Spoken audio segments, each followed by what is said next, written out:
నింద నన్ను కింద పడిపోయేలా చేసింది. తీసుకున్న స్టోరీకి సంబంధం లేని స్క్రీన్ ప్లే యాడ్ చేస్తే ఎలా ఉంటుంది, ఎవరో తలకైకి ఎవరో బాడీ అతికిస్తే ఎలా ఉంటుంది, ఎగ్జాక్ట్లీ ఇది అలాగే అనిపించింది. కన్వీనియంట్ రైటింగ్ ఒకటైతే డల్ ఇన్వెస్టిగేషన్ ఒకటి. అసలు హీరో ఏం చేశాడు, ఎంతకి యూజ్ ఏమన్నా ఉందా, దీని గురించి క్లియర్గా చెప్తాను. ముందు ఏంటంటే ప్లాట్ లైన్. హీరో 6 మెంబర్స్ని ఒక కేసు విషయంపై కిడ్నాప్ చేస్తాడు నిజాల కోసం.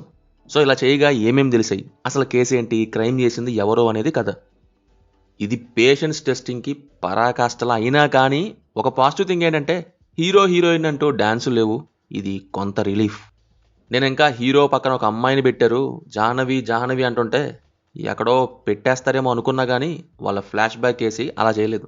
బట్ అలాంటి ఒక పాటే వేరే వాళ్ళది ఉంటుంది, అదే సినిమాకి ఒక పెద్ద నెగిటివ్గా మారింది. అది చూస్తేనే మీకు తెలుస్తుంది ఎందుకు అలా అంటున్నాను అనేది. నేను ఇవ్వబోయే ట్విస్ట్ ఇదే అని మల్టిపుల్ టైమ్స్ హింట్స్ ఇచ్చేస్తారు.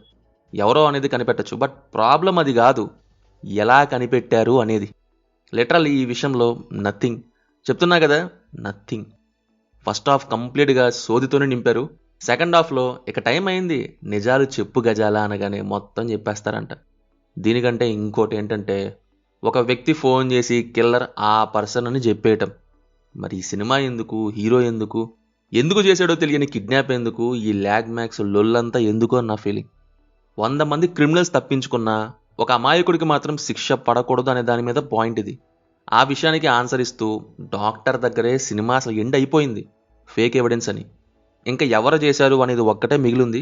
Cinema from the beginning hero character ఉద్ధరించింది ఏం లేదు ఈ విషయంలో. వాళ్ళు చెప్తుంటే వింటుంటాడు. ఆ తర్వాత నువ్వు గుడ్ బాయ్ కదా, ఎందుకు ఇలా చేసావు చెప్పు, గుడ్ బాయ్ నిజం చెప్పు, ఓకే, ఇంతే. వాళ్ళంతా చెప్పేస్తుంటే అసలు hero character what's the use అని నా క్వశ్చన్. సరే రైట్ అండ్ రాంగ్ ఉంటాయి కదా, కొన్ని అబద్ధాలు నిజాలు అనుకోవచ్చు. అలా చూసిన దాంట్లోనూ హీరో కనిపెట్టింది ఏం లేదు, ఇంకోటి చెప్తాడు అంతే. సరే ఇదంతా వదిలేద్దాం, క్రైమ్ చేసింది ఎవరో కూడా ఇంకోటి చెప్పేయటం ఏంటండి అయ్యా బాబు, మీకు దండం. కలర్ బ్లైండ్నెస్ ఉందని తెలిసి అంటున్నావు, డాక్టర్ రాంగ్ చేశాడని అంటున్నావు. ఈ రెండు చూపించి కేసు రీఓపెన్ చేయమని చేస్తే అయిపోయాయి. అప్పుడు ఒక క్రైమ్ ఇన్వెస్టిగేషన్ టీం వచ్చేది సెంట్రల్ నుంచి, ఇన్వెస్టిగేషన్ చేసేవాళ్ళు. హీరో డీల్ చేసిన దానికంటే ఇంకా తక్కువ టైంలోనే కొట్టేసేవాళ్ళు ఎక్కడ మిస్టేక్ అనేది. ఇది మరి రియల్ ఇన్సిడెంట్స్ నుంచి తీసుకున్న కథంట very old outdated case type లాగా ఉంది.